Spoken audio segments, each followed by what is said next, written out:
2014 విభజన తర్వాత సవాళ్లని సమస్యల్ని అధిగమించాం.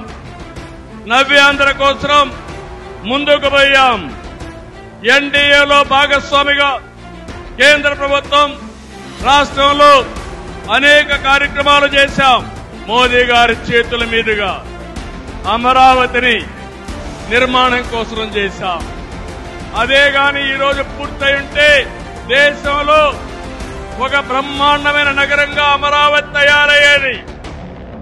3 ముక్కలాటతో అమరావతిని నాశనం చేసి భ్రష్టు పట్టించిన వ్యక్తి ఈ జగన్మోహన్ రెడ్డి.